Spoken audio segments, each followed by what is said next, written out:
Good morning, everyone. Welcome to the Modern Market, where every day we discuss all things to do with the various markets. That's the crypto market, the stock market, the NFT market, and any other market where hopefully we can make some or a lot of money on the internet. And that is what we are doing at the moment. I think it's going pretty well. Stuff's moving up. We'll get into it today. Crypto is flat, unfortunately, though. Stocks move higher. Gold is reaching towards 5K. Superstate raises $82.5 million Series B to continue its work to tokenize shares on ETH and Solana. And Solana Treasury Company, DeFi Dev Corp, launches a meme coin Don't, which runs to $25 million. What on earth is going on? Sounds pretty ludicrous to me. We will discuss it and get into it over the course of today's show. We've also got the latest on price action as usual and our market thoughts. And delighted to say we've got Grant, CEO of Blockmates, coming onto the show later. Blockmates is an excellent platform producing high quality research, people who've done it, been there, done it, made it in the crypto industry. Super excited to talk to them about the 2026 predictions, see if we can get any edge from that conversation in just a little bit today. I have got Legendary and Brett in the co-host seats with me. We're ready to get into it. Just a reminder, friends, before we do, nothing that we say on this show is financial advice. The market is very, very risky. And unfortunately, we don't know anything for sure. So please do proceed with caution and exercise your own judgment. With that out of the way, Brett, it's Friday. It's 23rd of January. Saw you taking a little sip of a mysterious drink there. I thought I'd come straight to you. How are you doing? How are you feeling? I'm serious. Just some coffee. Although I shouldn't be doing it. You know, I just woke up literally 20 minutes ago, and you should give yourself a little bit of time to let your body drain of your hormones or whatever the hell it is when you wake up, whatever your sleep shit is, before you start ingesting caffeine. We don't need to But be I'm too not doing that. scientific about it. We don't need to be too. We know Yeah, what you well, mean. Huberman's We know there what for you mean. that. But anyways, I'm drinking it. Yeah. Yeah, things are good. You know, yesterday was a little hectic for us because we made sure the stress test thing was going. That's still fun. I actually forgot to check the site. I think we passed optimism in total transactions while I was sleeping. We're right behind So Arbitrum MegaETH now. has So done more transactions than, obviously in this. HyperEVM, Polkadot, Optimism. Now we're careening towards Arbitrum. Probably done today. Yeah. And to be clear, like this is more than they've done ever. Is that right? Ever. Yeah, since their inception. Yeah, we're trying to compress, we're speed running it. We're been sitting at about 16,000 transactions for the last day and a half while everyone's out there playing games, doing whatever. I'm waiting for some devs to get in there and try to like fuck us up because they can. Like it's open, anyone can do whatever you want with some stuff. We'll see. But the other thing that's notable, getting my bot army together, my agent army. Okay. I discovered skills yesterday. I'm sure Legendary is a fan of this. And man, I found like, just like as an example, right? I was like, all right, I got my skills, I got my Claude instance and my anti-gravity. I'm figuring all this stuff out. I tried doing the remotion thing. That was fun. It was meh. I couldn't get like a great, which remotion for anyone else listening is you may have seen it on the timeline. Everyone's like, oh, videographers and graphic designers are cooked because you just prompt this thing and it creates an animation for your whatever. I actually had some decent stuff, but like I haven't figured it out totally yet. And then in the skills for Claude, I found a marketing bot or marketing agent, whatever. It's like one of like 200 skills. And I just prompted it. It's like, all right, I'm building in a real-time blockchain.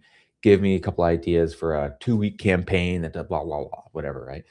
Dude, this fucking thing spins up like 3 of the 5. It gives me 5 ideas. And it gave me 3 of the 5 campaigns that we've done over the last like year and a half. Like that we literally done, like, bro, spin up a browser game that for a little bit you can do a what blah blah crossy fluffle. Dude did that. It's like, oh, then go and do this. It's a comparative of a thing, blah blah blah blah. Bro, we did that. It's another campaign. So like this, and like it gives you the reasoning. It's calling on like these marketing principles that like it has in its data bank. That is like, oh, like first you want to do like proof as a concept, but like test your competitors and like it's a research study. So you build trust because they're doing whatever. Man, like, so there's more skills. I'm going to go test some more skills. This is insane. It's insane. So your CMO position is I'm outsourcing it to me. love it, Ledge. I'm using exactly this marketing skill as well. You will like this, but 2 things you will like. I took it a step further and there's a thing which is called Claude bot, which is I CL. saw that. Yeah, I saw your show of it. Dude, it's crazy. You set this thing up, it runs on its own VPS server, and it's basically changing that logic that it's now reaching out to you. I connected it to our guest planner. I connected it to the YouTube data API, to CoinMarketCap, and you can ask it things like, hey, if there's a Bitcoin price move of more than 3% per day, do we see an impact on viewership?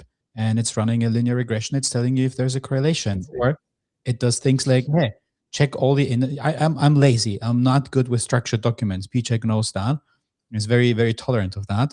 And we have a guest planner, and the guest planner has an archive for guests that have been on the show. Now, obviously, my thing would be to move the guests from the who've been on the show into the archive, and then also populate that with YouTube links. My agent is checking for that daily, and it's doing it itself, and it's moving it, and it's adding the YouTube links and stats to that. And the thing that you don't have to prompt it, but it just does it, and it knows to check for that, and it's running its loops, and it's 24/7 available, and shit just gets done, is so beautiful. That's the one thing you like. And the second thing, if we can quickly share the screen, it's a tool called Agentation. There we go. Dude, this is so good. So basically, sometimes if you build a dashboard or something, it's difficult to give exact feedback. Like I know this with my health app that I'm building, right? That there's a specific card that doesn't look right. I'm like, when I want to pinpoint exactly what's wrong, like I have to look it up. What is it named in the code? Like what's the name of this component? Yeah, in the card component thingy. And someone built this tool, Benji Taylor did, where you can basically, if you build something in React, you get this overlay on your local host where you test your thing locally. And you can just like circle things, annotate things, and be like, yo, this thing here, I don't like. This thing here needs to be changed to a different style. The hover states need to be changed for the buttons over there. And it's crazy good. Like I feel like the workflow gets better and better every single day. So I got actually three things. I'll try to keep them quick. So one is like, yeah, I actually did one of these for like natural language CLI because like, dude, I can never remember the fucking like, oh, it's like CD .. / whatever. Like I never could remember any of these things, but now that he made it so that it actually queries Gemini beforehand. So you just put in like, show me all the folders in the directory that has a Pi extension, and then it pulls up all those folders. Like it does the actual thing on the back end. So it's a natural language CLI. So that was really useful, although it wasn't working well with Claude, so I don't install it, but I like good idea. Second was we actually just brought someone on the team who's from graduated MIT, did all this like crazy shit, and he's like pilled really hard on this stuff. And he has it plugged into his Telegram. And we have so many apps trying to launch on Mega, but it's like we were like, hey, is this thing actually ready? What's going on? Like keep your status. So he's in Telegram getting the links from all these people that are giving their staging environments, has a agent on the back end that pulls that in, gets the link, spins up the website, actually goes through the workflow of like signing in with your wallet, seeing if you do. So like it actually interprets the UI to like then go through the workflow and see if the thing fucking works, right? See if you can connect your wallet, see if you can do a swap, see if you can do it, whatever. And like does all this stuff autonomously, like in the back end, like thousands of them. Not great for product feedback, but it's like really efficient because it can do all these things. And then also just like pulling in information from each of these teams, like sentiment analysis, whitelisting of certain addresses if like you need to do some certain things, like pulling that all in, logging it, like submitting a PR. It's yeah, you can really scale yourself up if you do it right. Just one more quick thing on that. I know we need to get in the show because we also have an interview coming. The performance team at Anthropic, the company behind Claude, there was a great article where this guy who was basically also doing the recruiting was saying, and I'll try to keep it super short, they had a test. So there's like a take Did you try it? No. I will do it. It's on my thing for the weekend. I burned like $15. It's hard. Nice. It's a 4-hour test. It's supposed to be a 4-hour test, and it's supposed to be done with AI. If you're a new engineer, you're going to do this test. Nobody's going to bother you. And then you show the results. And depending on, like, it's basically trying to optimize performance, obviously. And depending on how good you are, they would either hire you or make you an offer or whatever, like proceed with that interview. And as the models got better, the best strategy that had evolved is just lean back and let Claude do the work, because you can't be better than it. It was beating the best humans in that. And now they changed the test format. They were thinking, okay, it doesn't make sense to do it without AI because every coder is working, every engineer is working with AI. Another thing is, it's a public test, just do it. And if you achieve a certain, like under a certain score, then just send the test results to Anthropic plus your resume, and this is now the new way if you want to join that team. That is fascinating.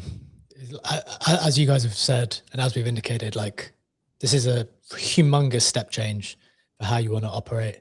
You got to learn the stuff. Absolutely got to learn the stuff. But as you said, lads, we've got a lot to do today. We've got some really interesting headlines to talk about. A bit of a variety again, which is nice. And as you said, we've got the interview with Grant from Blockmates coming up today. Excited to have that conversation on their 2026 prediction. So looking forward to that. Let's get into it, starting with the price action. As always, to get you up to speed with everything you need to know from the last 24 hours, we've got Bitcoin more or less flat around 89.1K. ETH is down 1% to 2.9. XRP is down a couple of percent to 1.9. BNB flat around 886. Sol is down 2% to $127. We have HyperLiquid down another couple of percent to $21. Sui is down 2% to $1.50. On the meme coin side of things, got Doge flat around 12 cents. Pepe down 1%. Bonk flat. Pengu down 1%. SPX down 6%. Fartcoin flat. A touch red, basically, I'd say, on the meme coin side of things, on the more speculative side of things. In terms of the headlines, crypto is flat as stocks moves higher and gold reaches towards 5K. Legendary will talk to us about those trends and what we need to think about them. Today, we've got Superstate raising $82.5 million Series B to continue its work to tokenize shares on ETH and Sol. I'll take us through that, why I think it's significant. And then Brad will touch on the Solana treasury company DeFi Dev Corp launching a meme coin, Don't, which ran to $25 million. What on earth is taking place in these treasury companies? Brad will share the significance, if there is one. Notable price action, Sentient TGs. There've been some decent TGs recently. Sentient is up 30% to a 900 mil FDV, which is pretty significant on its TGE day. Fight also launched at a 230 mil FDV. So two prominent-ish TGEs, not going down immediately, or at least not yet. So that's interesting to note. Some notable sales. Plush Pepe on Telegram selling for $193,000. People have spoken about this NFT collection for a while. Seems like it is getting pretty expensive. And in other news, Warden Protocol closes a $4 million strategic round at a $200 million valuation to build a global agent network. BitGo share price did surge around 25% on its IPO day, before falling back to its IPO price of around $18 per share. Railgun announces Railgun Connect is live. This is the privacy protocol on Ethereum, facilitating private 0ZK addresses to use in DeFi. MegaETH global stress test, as Brett alluded to, went live yesterday with 18 to 35K real TPS being tested. I think that was the message. I don't know what the specific number is right now. Kansas BTC reserve bill advances to Senate Financial Institutions Committee. And finally, we spoke about Farcaster's acquisition being read as a little bit of a failure of decentralized social media. And, you know, the suggestion that the founders raised a ton of money, walking away with a ton of money whilst investors lost. Turns out investors will get paid back as part of the acquisition. They hadn't spent all of it. And it's also not dying. They're going to continue. The people buying it are going to continue. So that is the roundup to get you up to everything you need to know in the past 24 hours. Before we get into the main headlines today, boys, what's catching our attention here? Maybe Legendary first, then we'll go to Brett. I'll go to something different, which is not in the roundup, and it's kind of building on the conversation that we just had. And it is linking back to Anthropic. Anthropic did release a new constitution for Claude yesterday. They've been releasing these constitutions for a while. That's something that has been historically important to them, and they also had their philosopher or chief philosopher, I don't know the exact title, comment on that. And there's something very interesting, something very new in there. So first of all, they have a section in there where they speak about Claude's nature, and they're saying that they themselves are uncertain whether Claude might have some kind of consciousness or moral status, either now or in the future. And for that very reason, they think there's just not enough to give Claude a set of rules and be like, don't kill humans, don't help someone build bioweapons, don't contribute to tests to the extinction of the human race. This is not sufficient anymore, they say. They make the argument that the why has become more important, that they actually want to provide Claude with the reasons why they think that the human race, should not be eliminated, why these rules are in place, why this constitution exists, because they are of the opinion that an AI that knows why it is doing things and why it is supposed to behave in the way that its guardrails are telling it to behave will act in a safer and a more self-secure way in doing that. In terms of the actual content of the Constitution, most important things are, broadly speaking, the four principles: being broadly safe, being broadly ethical, being compliant with Anthropic's guidelines, and being genuinely helpful. The interesting part, broadly safe, broadly ethical, is that they do acknowledge that moral, ethical situations can be extremely complex, and humans obviously often run the situation where someone is telling someone to do something, and they might don't want to do that despite it being a strict order, or despite it being maybe a codex or a law or something that is to be upheld. So they don't just want to outrule everything because it's getting more complex. But there are some hard rules. Again, as I said, like just don't help anyone build bioweapons is, for example, one of these hard rules. Or don't help towards the extinction of the human race, or tests that would lead to the extinction of the human race, etc. But to me, the fascinating part in here was their own acknowledgement that they just cannot rule out if it has some sort of moral status or consciousness, or if it will develop it at a point, hence this updated constitution to account for that. Really interesting. Very, very interesting. I think it's going to be increasingly difficult to monitor, check, be on top of all of the ways that you might be able to misuse a tool as adept as Claude. Like basically it's capable of committing any type of crime because it could assist with specifically anything, right? So I would be interested to know, like, to what extent Google has those specific things in place. I know Claude is more powerful because it can help you build something, but in principle, Google has all the knowledge as well. And so Google can, you know, if you are sophisticated, it can provide you with the knowledge to build anything. So now, fair enough, you're a bit more empowered, but in principle, it's the same thing. You talk to the interface, and it provides you with information which you can potentially do all kinds of, well, you can do all kinds of good things, or you can do all kinds of bad things. So I'd be intrigued to compare and contrast this with whatever kind of mandate Google has. I know famously they had their core mandate was just don't be evil. But that was more an internal, I think that was a more an internal reminder with kind of foreseeing how much information they'd have access to in the future. So very, very interesting.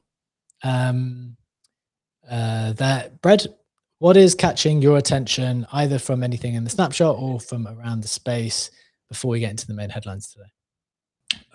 I wanted to pull forward, so that conversation that Legendary just had about the kernel stress test, which is the performance thing. I put it in chat. So actually Paradigm went really hard after that, and they created a dashboard for people who submit their project to that to see who's, and then actually CT is pretty well represented, which is pretty sick. Like the number, it's in, yeah, there you go. The number second guy there, Suhail, like, dude, he's a CT threat or, right? Like, and most of the Paradigm team, not so Storm, also on the Paradigm team. I think I may actually even like take this dashboard and see if like you're following or who's following you to see like what the clout is on some of this stuff, because it actually is pretty well represented, pretty fun. So that's just a little aside. And this is for, again, that 4-hour performance challenge, and all of these people are good enough to be hired by Anthropic, which is, you know, I think CT is like, we're in emerging technology. We're a bunch of nerds. Like, we've been doing this stuff for a while. This doesn't surprise me, but it is also / exciting. Pretty cool. The other thing is, what was I looking at? I saw the Telegram Plush Pepe thing. That's actually kind of interesting. I don't know. I kind of want to acquire some of this shit. If I'm being frank. I don't have anyone. I see people gifting and stuff. You can see it in their profile. And like, now that my life is on Telegram doing all the BD shit, that like I kind of want some of that. Outside of that, nothing really jumped out at me. Yeah, honestly, man, the AI shit is just like, it ate up all my stuff. Like I said, I did that test for like probably an hour and a half yesterday. You said make the thing, do it. You walk away, you come back. You don't know what it's saying. You don't know what it's optimizing. I had Claude and Gemini hacking at it together. Probably burned like $10 to $15 worth of credits to try to get to a point where I think I got down to like a 6x improvement, but I still needed to get down to like another Like you're supposed to get down to 1,000 cycles, 1,400 cycles. I got it on like 25,000 cycles, and 140,000 is the starting point. And then I just like, all right, man, I got more interested and I got distracted, want to do other shit. It's like, I don't want to stop. I want to stop burning it for that. I want to start doing like motion videos and shit. So I stopped. I may go back now.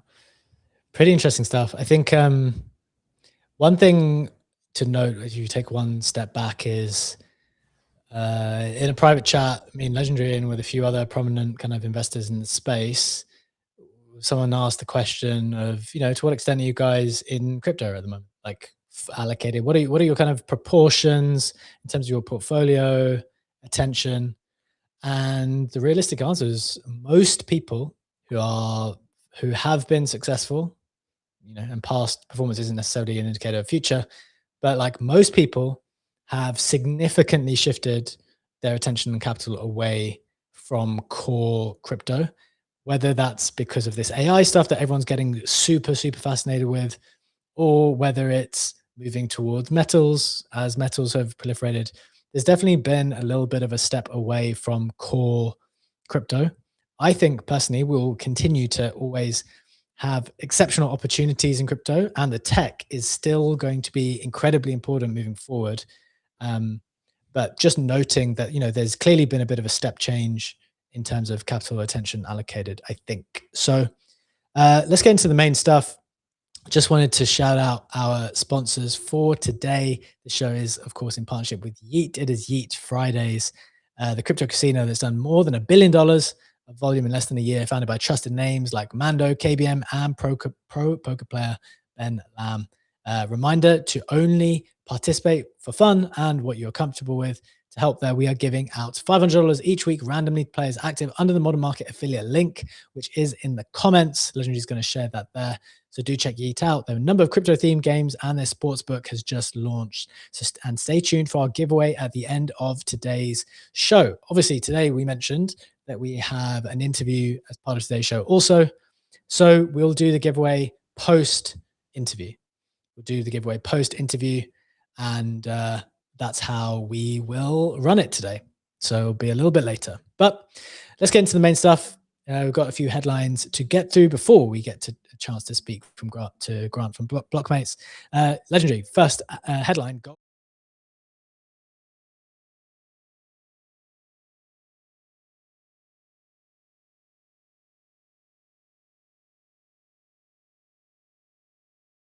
Absolutely. Let's continue yesterday's story. Yesterday, we reported on Trump in Davos, initial tensions, then that turning a bit more beautiful. Trump saying that there is no military action to get to Greenland, no invasion plan there, that they're also working on a framework to get the trade deal back on track.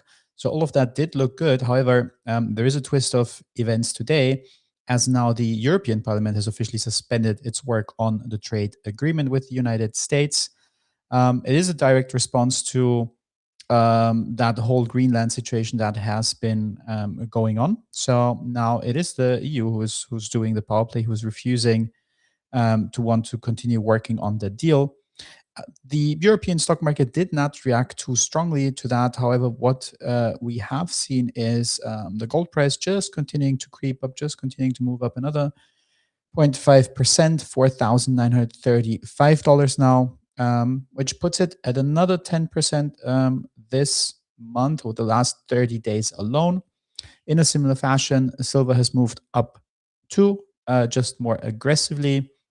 It almost hit $100 yesterday. It went as high as $99.4. Did dip all the way back to $97.50. Now has recovered once again and is sitting just a touch under $99. Also checking in with the stock market side of things. The stock market is, as you have indicated, up. S&P 500 is up 0.5% on the day. So for me, the key takeaway here is just to basically double down on the point that I made yesterday. Yes, the stock market was relieved that Trump formally said no invasion in Greenland, that the conversation seemed to continue. But also, gold did continue to go up yesterday. There was a small dip. You mentioned that perfectly, P, but that did recover. Now we again hit a new all-time high, which to me is telling this very clear message of, okay, cool, we take the relief from the stock market side of things. However, we still expect more uncertainty. We still expect more volatility. And the clear answer to that is gold as a hedge to this. It's not Bitcoin at the moment. It's not crypto at the moment. It clearly is gold, and that is also benefiting silver as well. So for me, my position continues to be a happy gold holder. And just because I talked about this volatility and other things that might be going on or might continue to go on, if we take a quick look at Truth Social, while Trump was a bit more on the friendlier side of things 2 days ago, he now posted, maybe we should have put NATO to the test, invoked Article 5, and forced NATO to come here and protect our southern border from further invasions of illegal immigrants, thus freeing up large numbers of Border Patrol agents for other tasks. So to him, also, this conversation is not over. I do think we'll see more market volatility from that, and I do think that this will help gold to claim 5K pretty soon if this continues. Way higher over the Trump presidency for all the reasons that we've mentioned. One additional one, we like to listen very, very closely to what people talk about in the specific interviews. I told you I watched the whole one live, his World Economic Forum address 1 day ago, 2 days ago. And he literally says, we're going to double. He's literally just saying, we're going to double. He's going to double it. It's terrible when we go up, they put the rates up. The rates should be going down when we go up, and they're doing it the wrong way around. They're just going to completely send stuff. So I think everything will just continue to move higher. Doesn't mean that the core issues of the US economy are going to be fixed, I don't think. But I do think things move higher over time. Okay. That's one part of the story. Brett, did you have any commentary? I don't know if you were on the show when we did it, but we spoke a lot about like the World Economic Forum stuff. Any further commentary from your side on seeing this asset price increase? Only my own consternation that I don't have that 3x long from 6 months ago. Man, had it. That would have been, you could have done your entire portfolio on that thing and been Gucci. And maybe not even, like, obviously you probably can get size into the actual perps market for that, because it was actually, was low volume. I don't know how it's picked up since then, but man, you could have taken some options. You could have done something like the call was right. Yeah. One of the things we spoke a lot on the show yesterday was about how to the extent that some attention moved away from crypto, the attention that is still in crypto, the liquidity is still in crypto, is definitely exploring equity perps, or like, commodity perps, metals perps, however you want to phrase this new branch of basically just going long everything. Go long everything, which I'm sure will end up, will be a bad trade at some point in time. But this is the new interesting thing in the industry, right? Like having all of the equities alongside crypto and being able to use leverage on them, specifically the variety of stocks, as well as the metals, and some increasingly interesting ones being launched by Kinetic on HyperLiquid or Felix. Like on Felix, you can go long on copper, we said yesterday. On, I think, Kinetic, you can go long Alibaba. Like you can't get how does the average person get to Chinese stock exposure easily? It's very difficult, Fred. I would be interested, yes, I wonder if there's a good way. I don't know if anyone's actually truly segmented that on just volume. Like I would like to see a chart that says 100% of perps volume, and then what percentage of it is equity perps versus crypto assets. Yeah. Even, commodities, whatever, and see if that the raw 100% dominance actually is being eaten into. I would be curious to see that. I think that'd be useful information. Yeah, I think that'd be very, very interesting to see which assets are getting people the majority of attention. Would be very, very good to see. Okay, that's that headline. It's kind of the same story, to be honest, every day, where we just keep looking. And gold is higher, stocks are higher, and crypto is the same. Ledge, is there anything inside of you that makes you think, you spoke about Bitcoin as a hedge, or is not a hedge at the moment. My conclusion has to be at this point that it simply is not. That it's not going to operate like one magically. Do you have a view, or did you want to say something else? I wanna bring up the YouTube comments real quick. We have English, who is disagreeing with us. English is making the point: crypto is not dead. There has to be a narrative of price to go down this year. Otherwise, price doesn't go down. I know everyone has tried to convince you that cycles don't exist, but we are tracking almost perfectly. Bottom will be in Q3, Q4-ish. EU is a joke as a side comment to that. And in terms of our gold discussion, Overarch has asked the question, do we think that gold is for higher net worth portfolio only, or DCA for any size, just smaller percentage on buy orders? I'll tackle gold in one sentence, but curious to hear your thoughts as well. I think gold is good for any portfolio, obviously not financial advice of any of any sort, but I think gold has its place in all portfolios. I think so. Yeah, has to be. Agree. Easy agree. Easy. And actually, on the cycle question, I'm actually very open to that. I'm open to the fact that, yeah, we're just, you know, we managed to find all the worst narratives possible, or all the worst narratives for Bitcoin when the price is down. Surprise, surprise. People are coming up with bad reasons for Bitcoin's existence when the price is down, and then they'll forget all of them when the price is high. So, you know, I think it's, I'm open to that. Very, very open to that. But I do think for the foreseeable future, you know, we've always said we trade best in we can look forward best in 3-month time horizons. I think attention should be placed elsewhere if you're trying to figure out where to put your attention. But that is us for now. And that is what the general feedback we're getting from a lot of smart people in our circles. So that's that. Still a lot of opportunity as always. So we're always going to continue to cover crypto because there's a lot of edge available, a lot of opportunity available. Let's get into the second headline. Then we've got one final funny one before we get into our interview with Grant from Blockmates coming up in just a little bit. We're going to get into their 2026 predictions. Very, very interesting document. Second headline is this. We're proud Superstate announced an $82.5 million Series B to basically just build out the core infrastructure to tokenize securities. They want to make it more efficient, compliant, composable. They have 2 tokenized funds at the moment. One is USTB, $750 million asset under management, and USCC, $425 million asset under management. So that's more than $1 billion have been tokenized funds via Superstate. They built Opening Bell, which is a platform for public companies to tokenize their shares on ETH and Sol. And in addition, raise follow-on capital through direct issuance programs. So this is a very, very interesting platform to allow teams that are already public to tokenize their shares. This Series B, they say, will accelerate the work. When real securities can be issued, owned, and transferred on chain, they can settle faster and integrate with DeFi. That's one thing we're all looking for, right? To be able to have your stocks on chain so you can borrow against them in a permissionless way and do interesting things and with the proceeds. Robert Lajner, CEO of Superstate, just said he's proud to announce that Superstate has raised the round and will continue to build the world's best tokenization platform and team. Not much more to say than that. We discussed in depth yesterday the opportunity of equities on chain, the challenges crypto itself will face when in competition with equities on chain, and yeah, huge opportunity in this arena. Brad, why don't we get into the next headline here and go straight into this pretty farcical one? What do you think?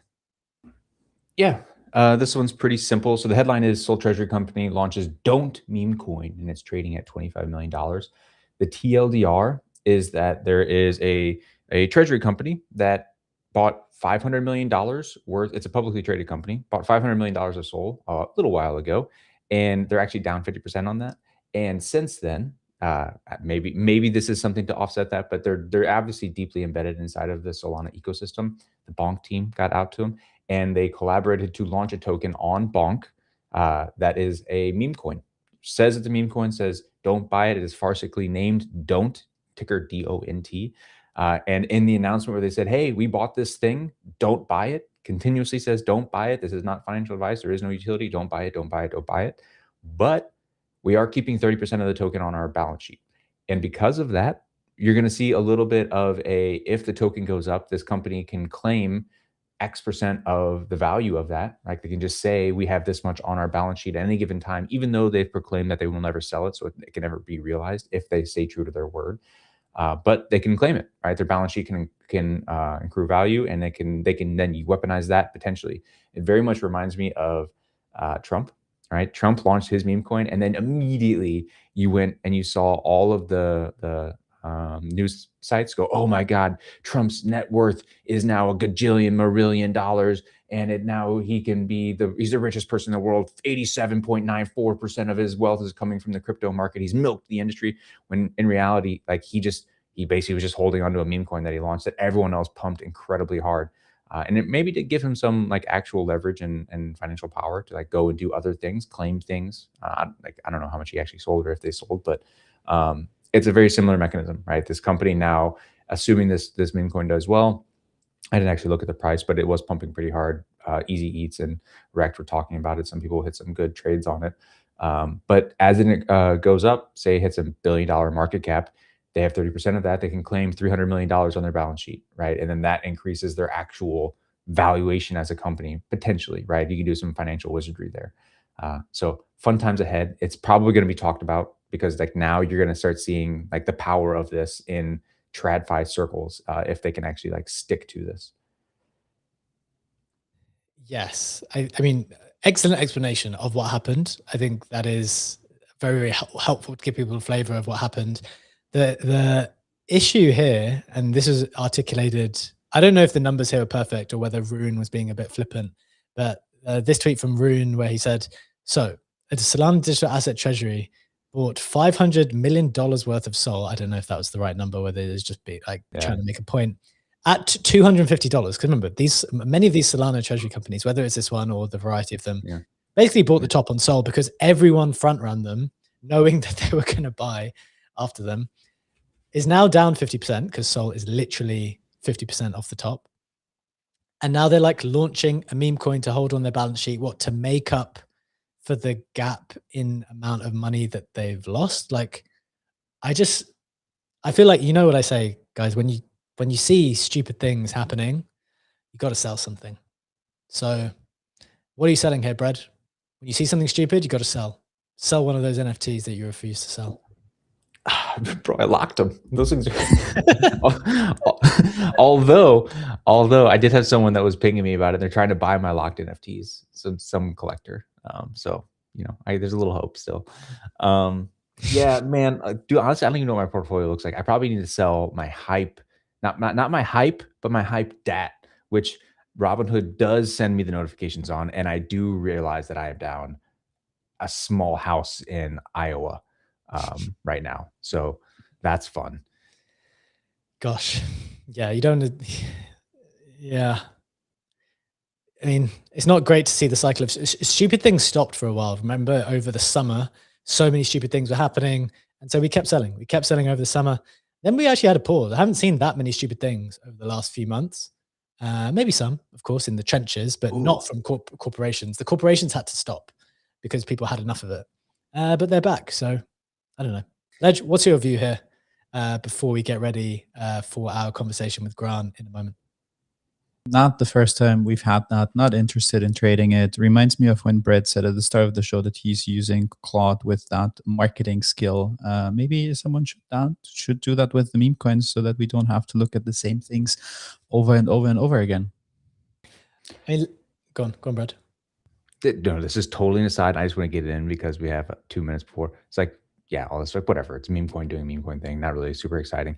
One totally left field, let's sell some shit thing is that there was a great post yesterday from a dude who has been building inside of the HyperLiquid ecosystem.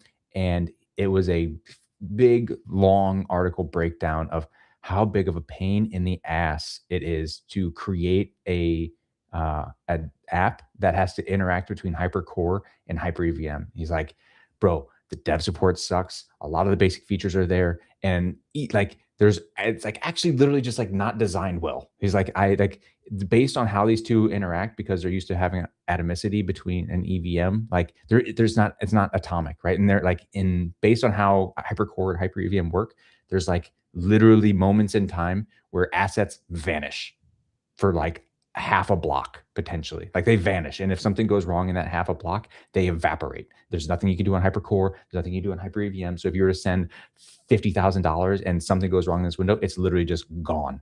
That was very interesting to me. And then like, that's something that I want to now think of, because like that's going to impact the growth of this ecosystem. If this is literally like a fundamental issue that HyperLiquid is notoriously slow at addressing, that's going to be a problem. I'm cognizant though that I feel like we're kind of at the bottom of hype segment, and this is like a long-term thing. So I think it'll like, I don't want to sell here, but I'm logging this in my brain. I'm saying it out loud.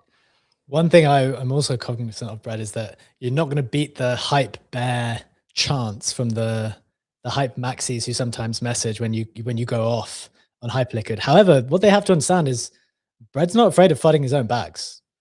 Brad can hold a small house in Iowa in hype and still say this ecosystem sucks for XYZ reason. So much like HyperLiquid, HyperEVM, and HyperCore, there's a disconnect in my brain between like my actual ownership and then like what my technical curiosities take me to. So I'll sit there and I can FUD the shit out of it. And the money disconnect actually continues to happen.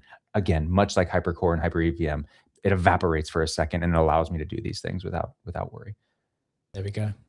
Okay. Well, look, that is an interesting conversation. We want to cycle into today's interview, another interesting conversation. Brad, thanks for joining us.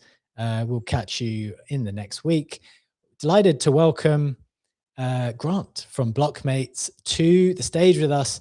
Like us in many ways, Blockmates is built by someone who is an actual participant in the market. That's why we like their media. They actually take risks with his own money to make the trades and bets that he speaks about, and he has done so successfully. So today we'll talk about some of the lessons Grant has shared from going from, I don't know how many, all of the hells that you've been through, Grant, but I saw some videos on your profile from 3 to 7 figure hell, or maybe more, and how to escape each one, as well as his latest predictions for 2026, where the crypto industry is moving and where we can see the most opportunity. So Grant, welcome to the show. Thanks for joining us. Yeah, thanks, gents. Long time listener, first time caller. And yeah, I was just laughing at some of the shenanigans that are going on in the market. So I wasn't aware that this new data came onto the market, but just another day, isn't it? What do you think about this strategy? So one of the theories that I came up with in the summer, after, like you guys, we do all the work ourselves. Like we do the research ourselves. You get a great feel on like how the market is behaving. And I just realized, like, when I research the news and I write the news and I see more stupid things happening, it means that we're moving towards the top. Like, it's just, that's just how I read it. And so the more stupid things I see, the more I have to sell. Like, I see a Doge DAT being formed and then I go and sell. It doesn't actually matter what I find. Like, the stupidest thing I own, I should sell. Frankly, even some of the good stuff that you have, you can go sell. What do you think about this as a framework? Do you think that would work over your experience in the time? What do you think of it?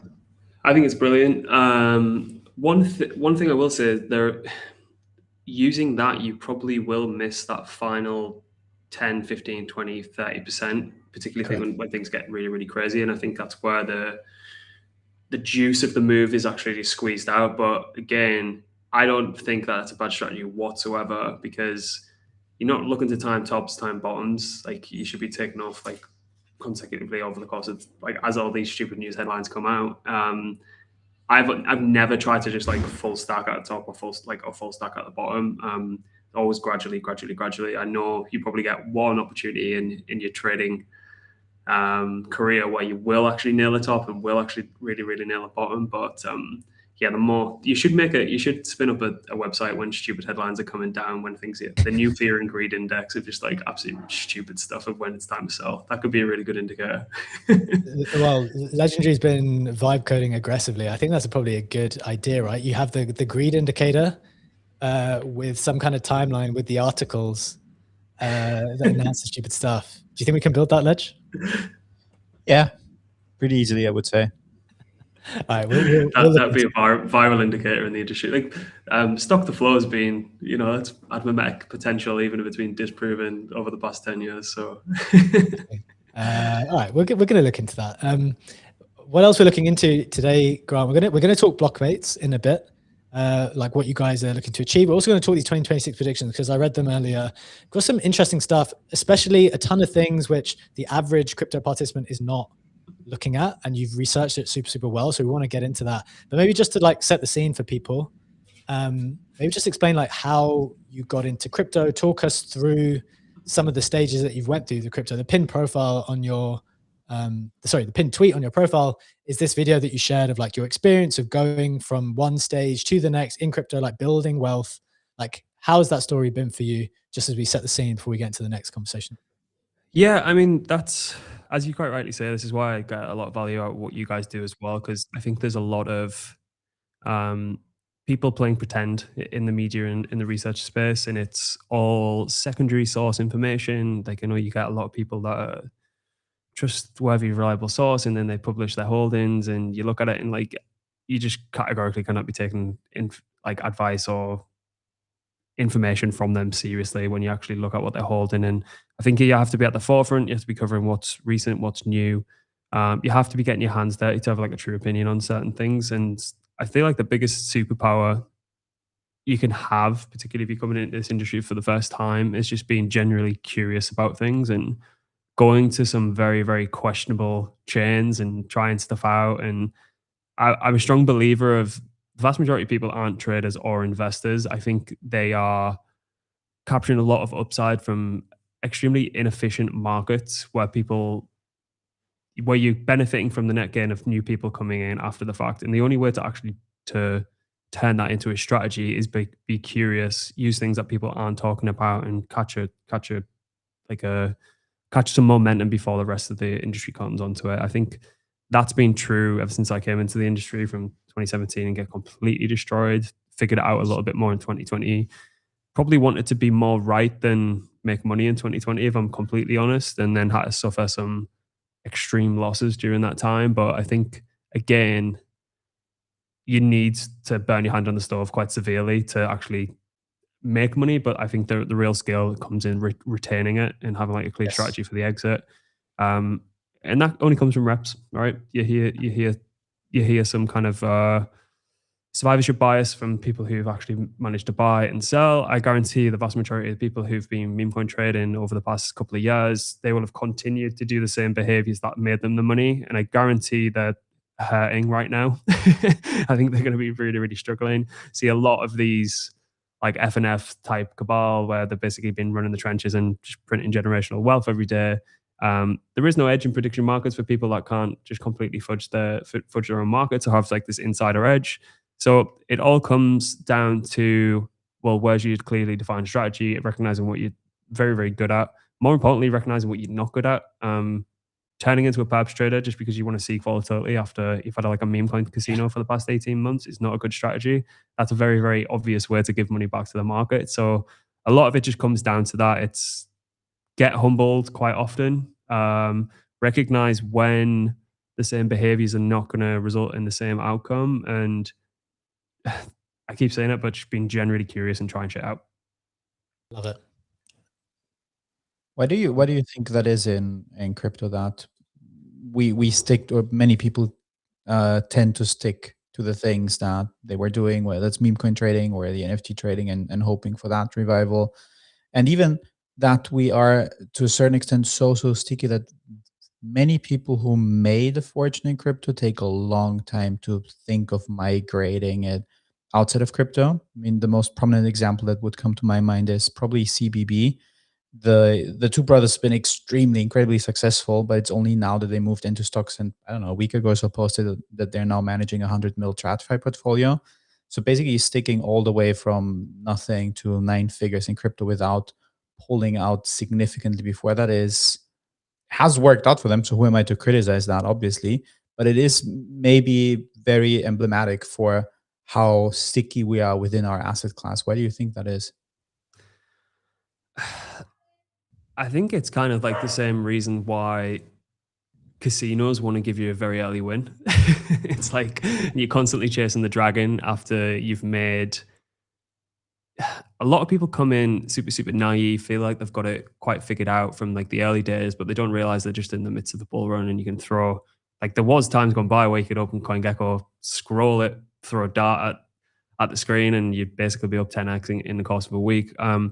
What I think that breeds is sometimes I think that's a very, very good thing, because I think you've had people of this vintage who've came in and just categorically have not made any money.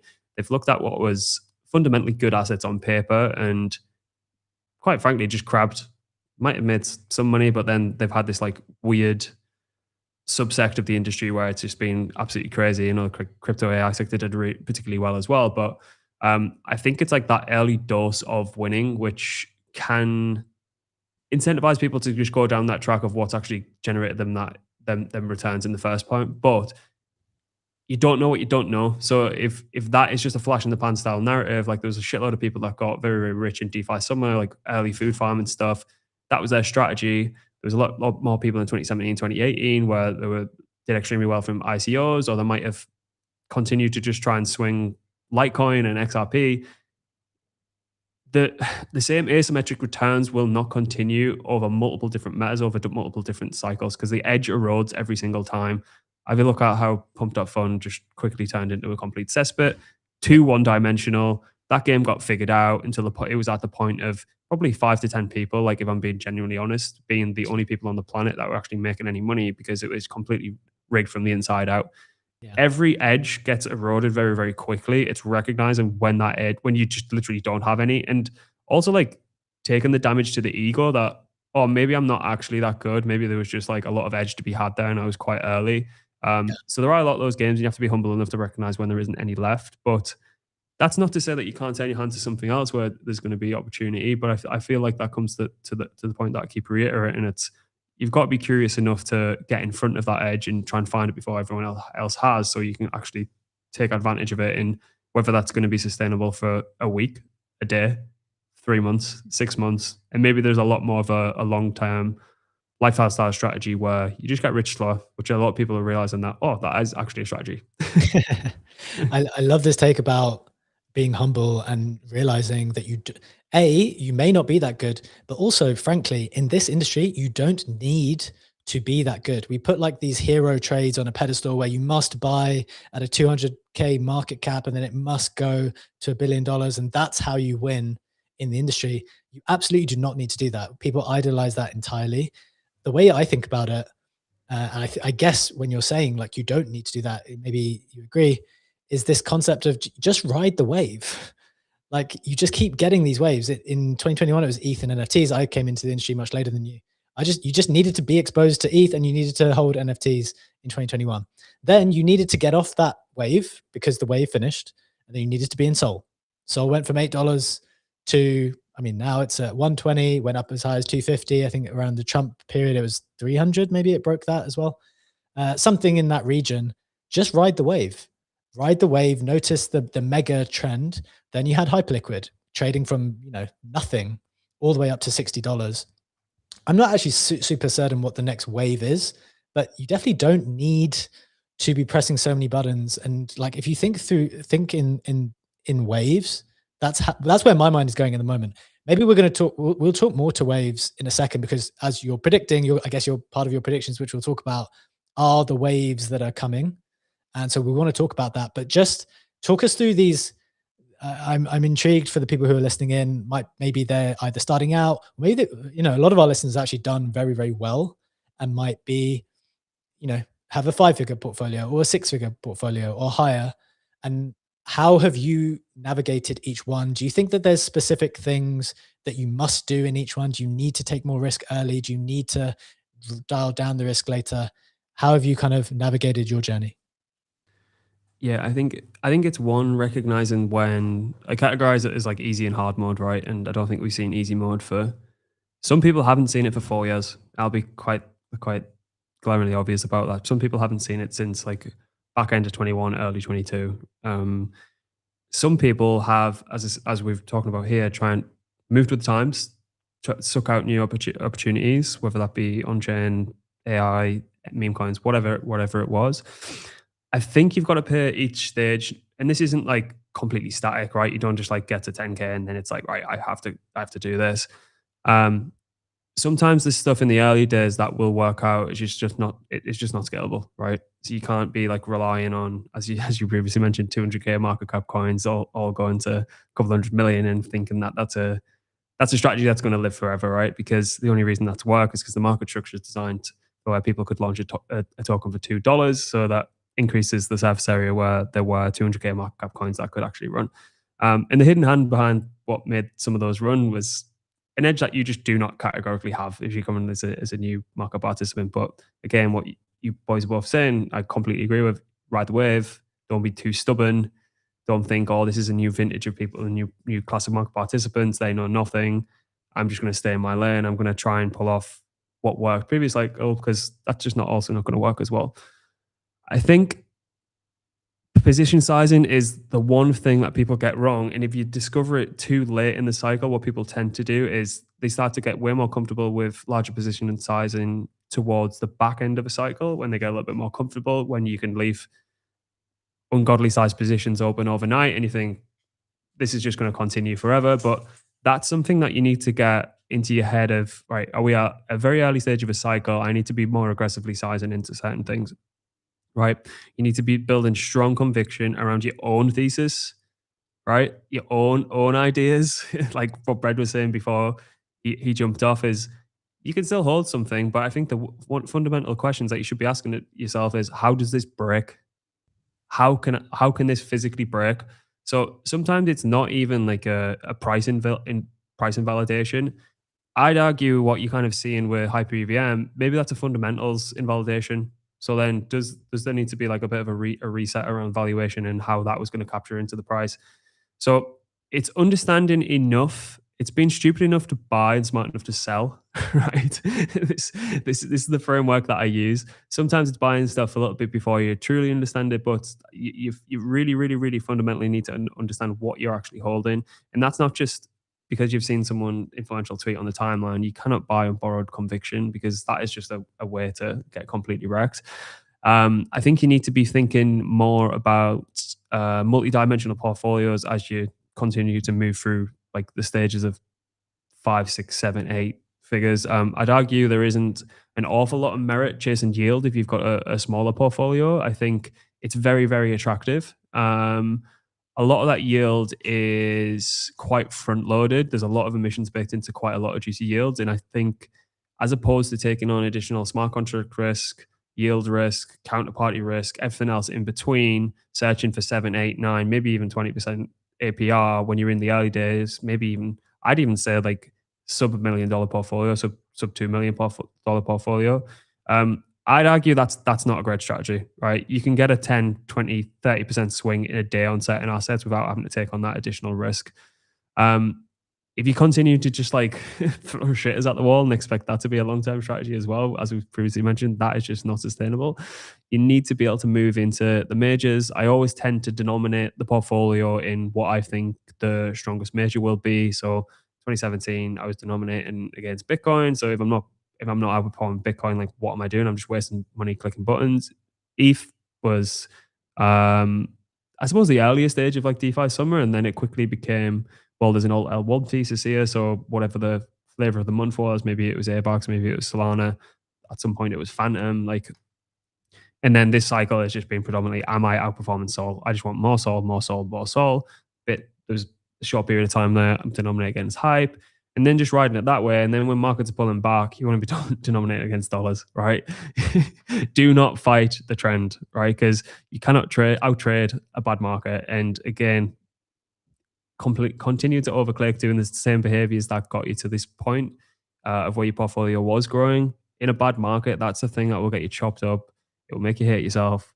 You need to be able to kind of like take a step away. I like to have like different environments, like for physically working and sitting. I feel like a change of environment helps like just get out of like the muscle memory of just continually trading. So there's a lot of shit. It just comes down to reps and like spending time in the market. And this is why, as I say, with you guys, I really respect what you guys are doing.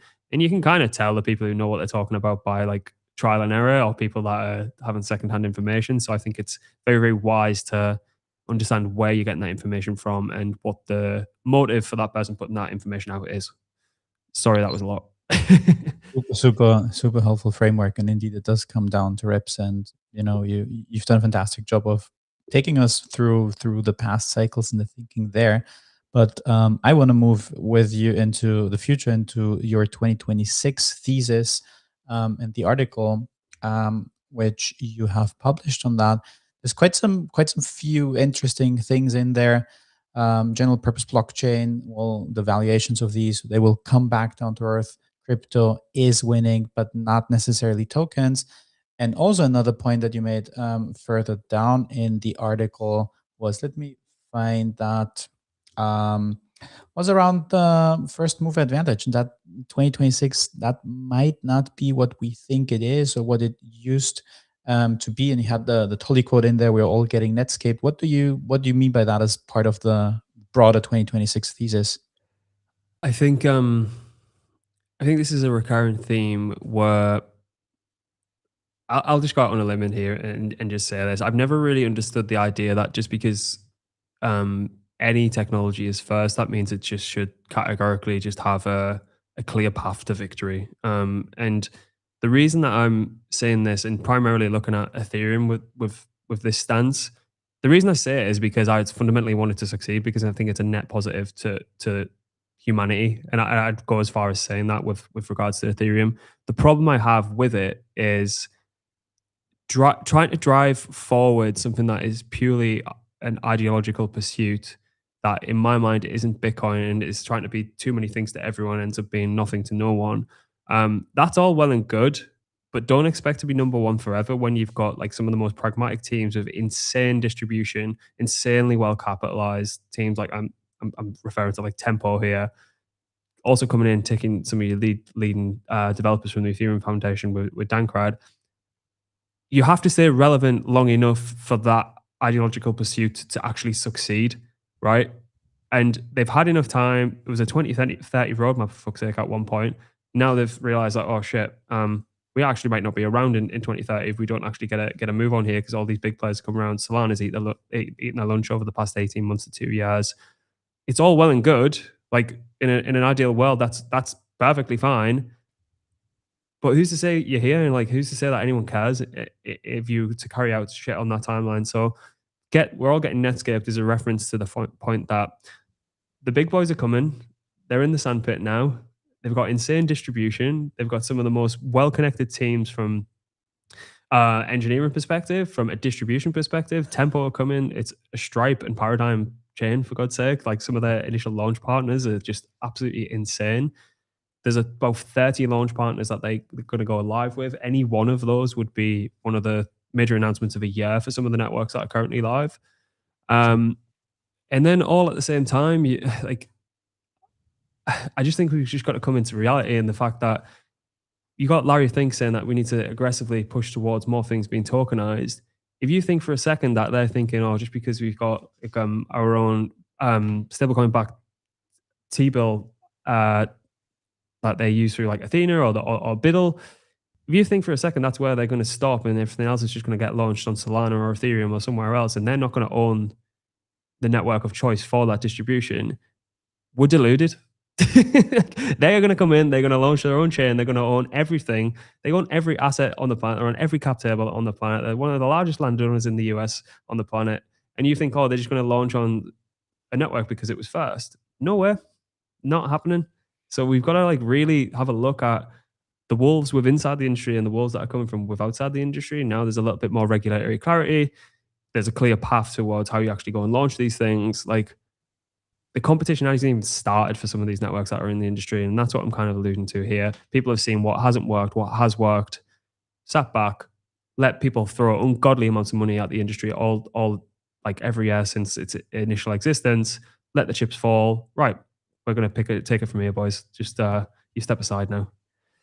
Yeah, I think a lot of people are expressing similar concerns. I'm going to ask you in a little bit to ask, okay, well, if that's the direction the industry is going in, then how do we get exposure to any of those verticals? Is it even possible, or is it gone and it's going to be too corporate? But just sticking on the corporate side for a second, you mentioned Tempo already and explained why that might be super significant. You also picked out Santi's Inversion capital as part of your thesis. What did you think made that so unique to be part of your 2026 predictions? Yeah, this is an interesting one because obviously the idea here is, and I think I don't know if you guys feel this, but like a lot of our team are feeling it, a lot of the community feeling it. It's like the point that the more that this industry succeeds, the more it becomes invisible, right? And it just merges into all of finance, all of tech, AI, any adjacent industry. And that's success. But at the same time, it feels like we've been directionally correct, but we haven't really, over the past 2 years, let me just point out, we haven't really gained any exposure to that kind of the industry growing up, right? Because the tokens just haven't performed. And there's been a huge dislocation between the fundamentals and the token, right? So the more that this industry just continues to succeed and becomes invisible, the most efficient businesses on planet Earth, like revenue per employee, like Bread, funnily enough, pointed this out, like that famous graphic that he created. If you can get efficient businesses or even like inefficient businesses and put them on crypto rails, and that increases their distribution, that drastically reduces like whatever they're doing from a payments and invoicing, just a general business oversight and creating them into extremely efficient businesses by putting them on crypto rails, that in and of itself is an interesting pursuit. So like acquiring businesses that are going to drastically benefit by moving into this extremely modern stack. What revenue multiple can you get from them just by being able to bundle it up, maybe cutting some employee staff count, maybe bringing in a shitload of AI to make them more efficient, and then just slapping them on crypto rails with increased distribution and not having any issues what a lot of people have with invoice clawbacks and like this ridiculous 3% invisible fee that a lot of companies have to pay. So this pursuit of let's get some good businesses, let's make them inherently more profitable and greater distribution by using crypto rails, and then see what that actually looks like. I think that's interesting, right? It's a new pursuit. It's a different way of actually looking at the industry. What I think it also does, though, unfortunately, is it then starts to look like revenue comps to what actually happens in reality, right? So that's why I think there's going to be this extremely large value compression for anything that isn't actually large, like a large profitable revenue generating business. And I think Inversion probably leads that charge. All it's going to come down to is if they're really good at spotting undervalued businesses that can benefit from the beauty of what this industry is actually built now, like the infrastructure is ready. So I just like to see how it plays out. And I'd love to see what valuation it actually gets net if it's like having all these businesses sat on top of it. So yeah, I think it's going to be really interesting to see that play out.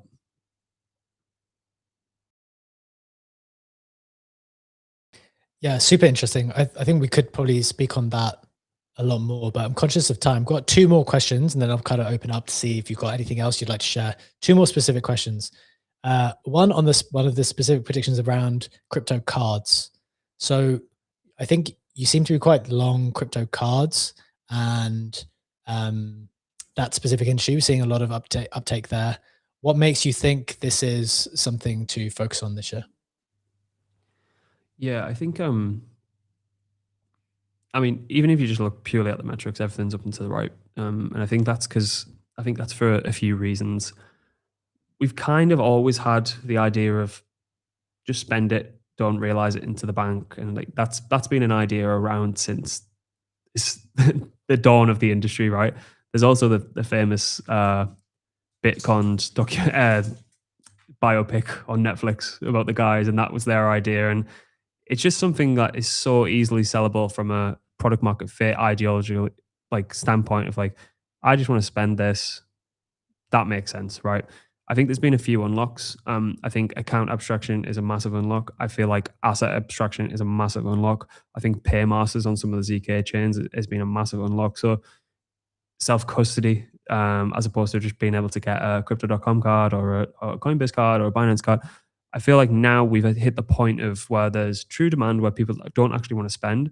I think stablecoin yield and integrated DeFi is far superior to what you're getting in a bank, particularly now that we're looking like rates are starting to slowly come down, but then on-chain activity is increasing. So we're actually getting great native yield. I think the banks are shitting themselves about that, to be honest. And we've started to see some comments from all the big boys about that. The one pushback I do have on this whole idea, and it's kind of like conflict in my mind. We're seeing a lot of token incentives to get people onto the app, right, as a customer acquisition channel, and that's as old as the industry is itself, right? It's yield farming in DeFi, right? You give X amount of tokens away, hopefully that draws in like user retention, user stickiness, but we're not stupid. All 3 of us on this call, we know what typically happens. It's people bounce from platform to platform. They're getting a similar sort of service. So all they're looking for is the highest kickback in cashback. A lot of those token kickbacks are either in native token or they're in some partnership token. Like I think ETHify, you get Scroll as a kickback. I think on Ready you get Stark, if I'm not mistaken. So I don't think, yes, it might be a nice strategy to get you out the gates. You best have a really good app. It best be on par with like the UX of Revolut. The stablecoin yield best be great. You don't necessarily need to know where it comes from, but if you want to, you should be able to figure that out. We've seen there was huge demand for idle capital just being deposited into like really, really clean UI UX from a mobile first perspective. Last cycle with Celsius and all those idiots that blew up. DeFi is now in a situation where you can have an incredible, what starts to look like a super app with a card attached to it, where everything's running on chain, everything's 100% transparent, everything about the product's generally better. And I think that product suite inside the app attached to the card is going to be a huge differentiator. But I also think, like, have I got one here? Probably got one around. These things, like, that's a heavy black metal card from Revolut that I paid like 50 quid a month for or whatever. That's an accessory.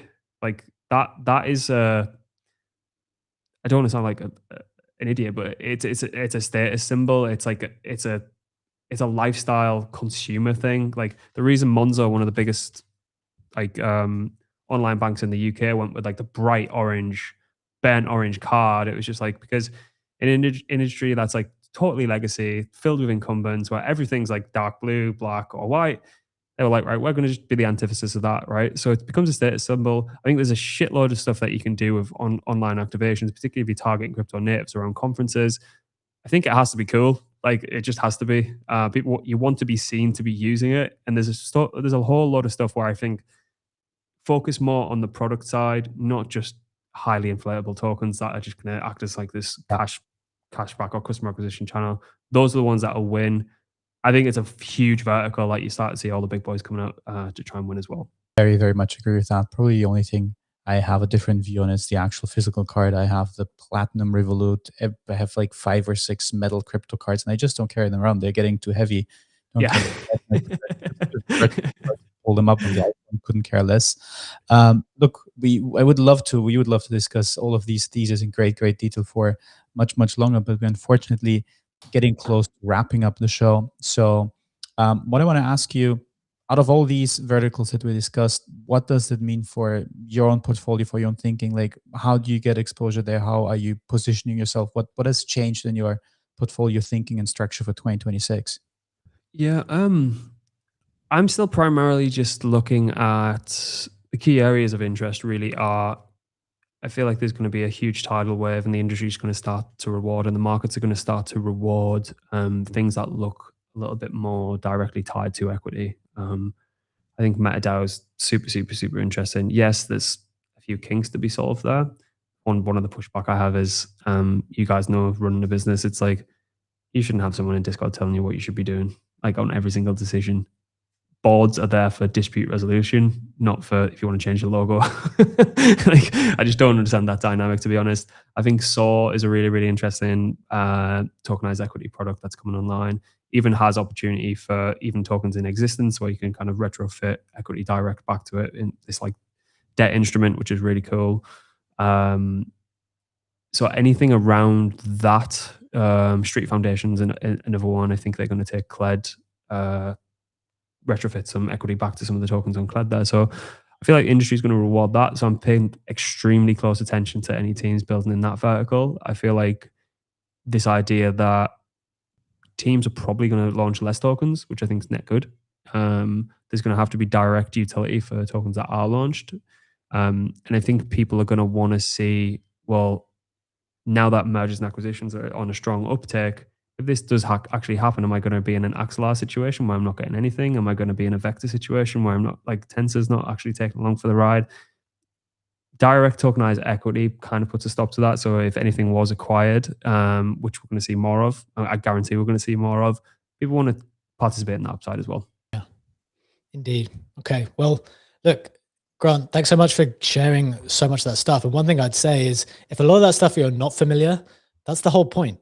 That's the whole point. When someone like does their own research and come and like is looking at the things that not everyone is talking about in the timeline, when you're hearing about new things, the things are supposed to be like a little bit esoteric, a little bit off the beaten path, because that's where you find some kind of edge before other people get to it. So I appreciate that insight, Grant. As we just kind of share your details for people who might want to follow along, if you want to follow along, it's at Grant Blockmates for following along Grant's story, and Blockmates is the official account.